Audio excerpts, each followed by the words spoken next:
Sabe aquela máxima? Copia, só não faz igual. Pois é, foi quase isso que a Sony fez em sua última animação, Jin e o Dragão Genial.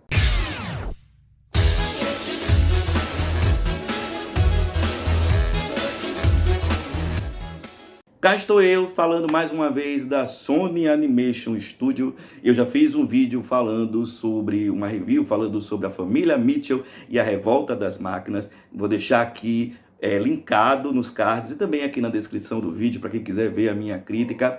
E a gente vai falar então de mais uma animação da Sony, também na Netflix, que é a animação Jin e o Dragão Genial. Ah, mas André, por que você demorou tanto para poder falar sobre Jin e o Dragão Genial? Gente, às vezes a vida fica corrida, eu tô tentando me planejar para voltar a postar vídeo aqui do canal com certa frequência, tô conseguindo, mas na semana que antecedeu esse vídeo eu não postei vídeo, não tive como postar, então tô de volta, e aquela máxima, né, gente? Antes tarde do que nunca. E até bom porque eu vou poder falar aqui também, né, sem a preocupação de estar dando spoiler aqui para alguém, porque já tem um certo tempo que a animação saiu. Então, tá tudo certo, tá tudo bem. Pois é, como no começo do vídeo, né, eu disse para vocês que a animação de Um Dragão Genial, quase que a Sony acaba copiando aí a Disney, né?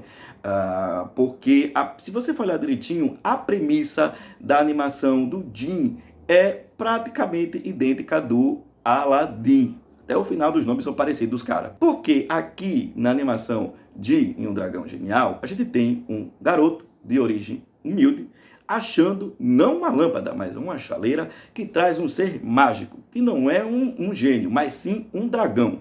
E esse dragão vai lhe conceder 3 pedidos. Você achou parecido? Eu também. Achei parecido com Aladdin.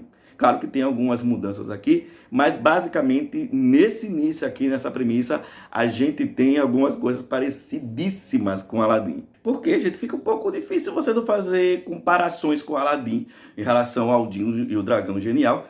Gente, o nome do protagonista é Jin, parece até o diminutivo de Aladdin. Mas enfim, vamos abraçar a ideia do filme, vamos continuar, porque como eu disse, eu gostei bastante da animação, achei uma animação com coração. Eu sinto que os roteiristas, quem participou da produção da animação, fez isso botando no seu coração. Eu fiquei bastante na expectativa de ver Jin e o Dragão Genial. Eu acho que também eu fiquei um pouco na expectativa porque a Sony Animation Studio, ela tinha me apresentado 2 histórias interessantíssimas, que como eu disse, né, o Homem-Aranha no Aranhaverso e a família Mitchell e a Revolta das Máquinas. Então, pelo fato de eu ter gostado bastante dessas 2 animações, eu já fiquei com bastante expectativa de ver o Jin e o Dragão Genial, porque eu achava também que seria uma coisa que vinha aí no mesmo nível das outras 2 que eu acabei de dizer para vocês. Não sei também se isso foi uma tentativa da Sony de tentar abocanhar, né, de tentar chegar, podemos dizer assim, no mercado chinês, que a gente não pode esquecer que é um mercado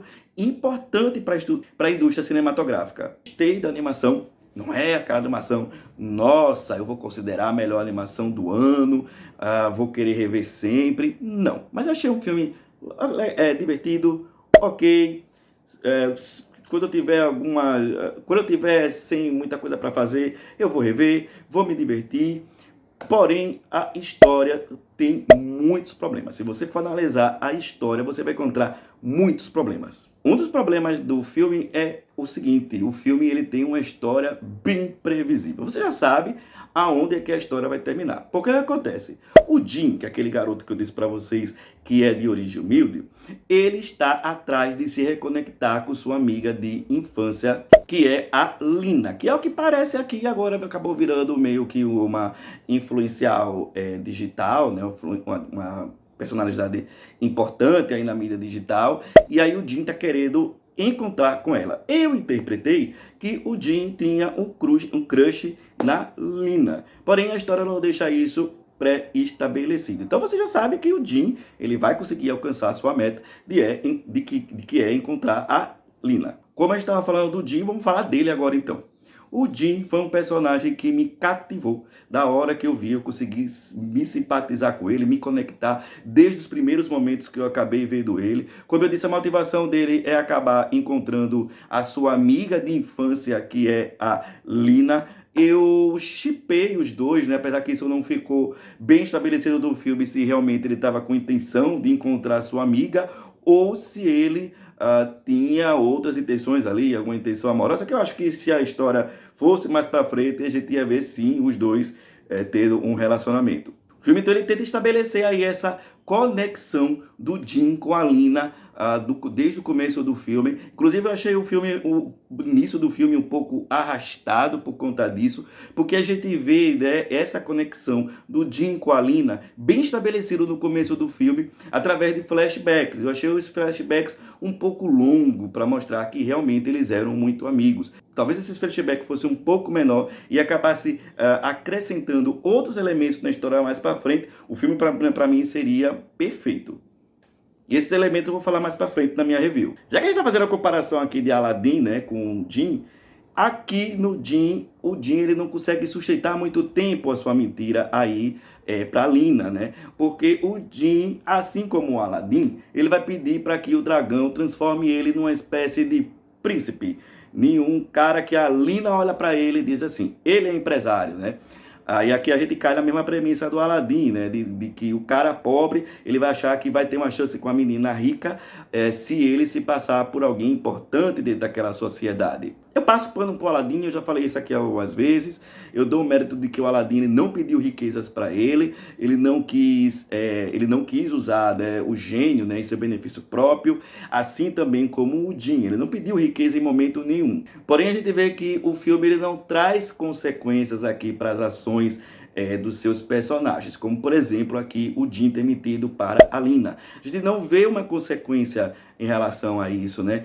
Ele contou uma mentira sem prejudicar ninguém para conseguir ver sua amiga. Tudo bem, ele fez isso, mas ele merecia uma consequência. A gente não vê esse tipo de consequência aqui para o Jim. Ele também está lá mentindo para sua mãe, a mãe dele, que é uma das personagens mais interessantes desse filme. Eu adorei ela, ela é braba, ela quer um futuro melhor para o Jim. E o Jim, ele começa a faltar às aulas para ir atrás da Lina.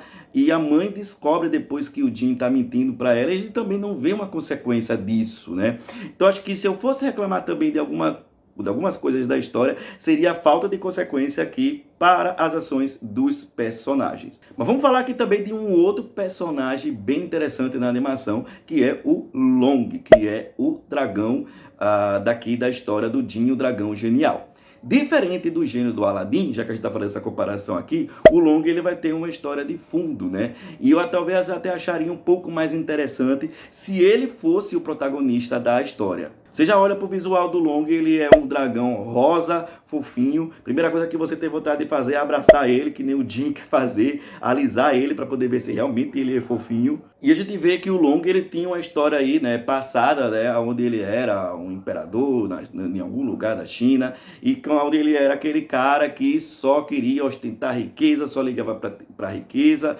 não ligava para o que realmente importa na vida, né? Que são as nossas relações, a humildade, e é isso que o filme quer passar. O Long, ele era completamente oposto a isso, e a gente vê depois, então, que ele falece, que ele morre, quando ele está chegando no céu.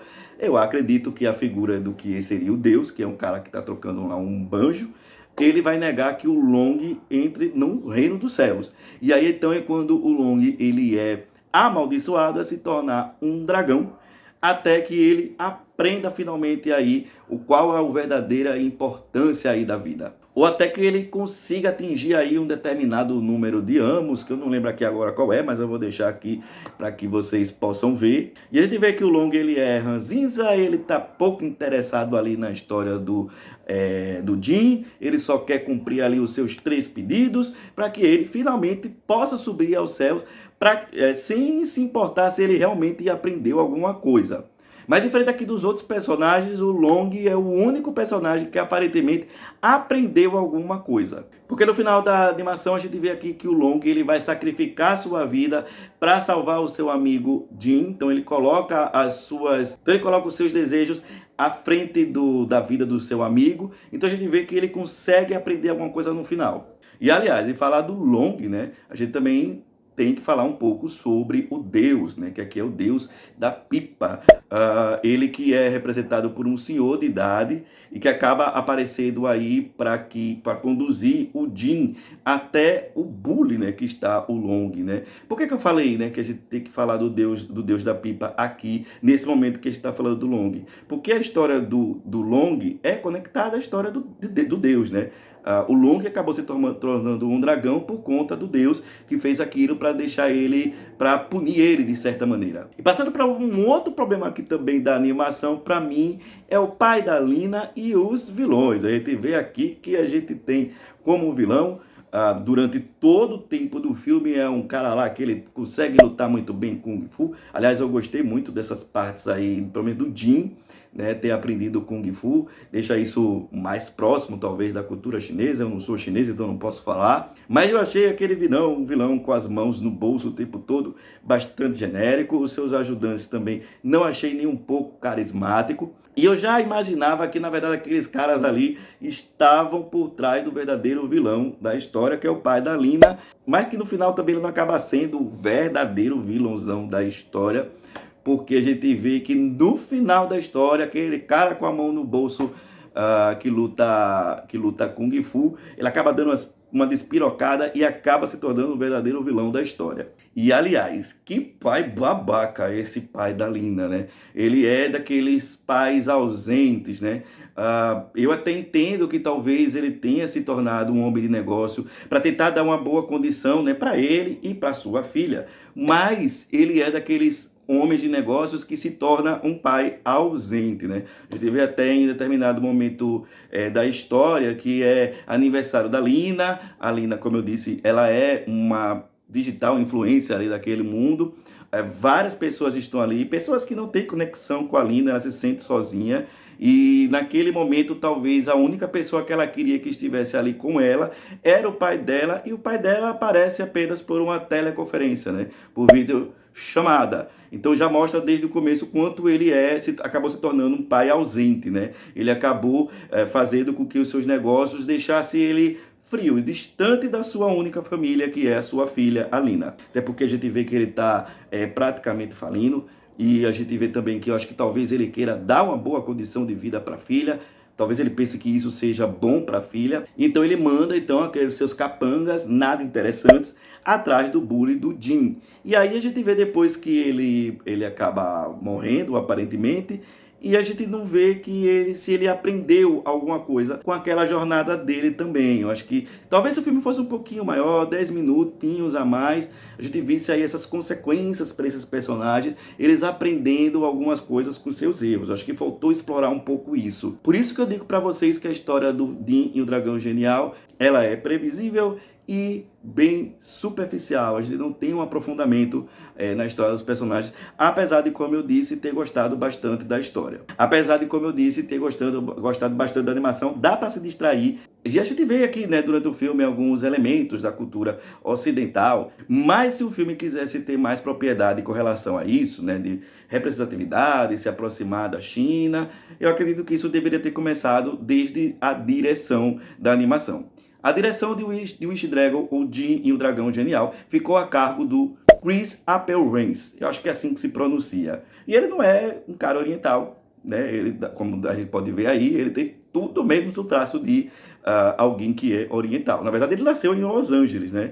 Então, eu acho que se a direção da animação ficasse a cargo de alguém que nasceu no Oriente, né? Um chinês, talvez a gente tivesse uma propriedade maior com relação à representatividade cultural chinesa. Então conta pra mim aqui o que é que você achou da animação Jin e o Dragão Genial. Se você gostou, se você não gostou, se você concorda, se você não concorda comigo, deixa aqui nos comentários pra gente poder debater. Espero que vocês tenham gostado do vídeo de hoje e até o nosso próximo vídeo do Mundo Camundongo. Tchau!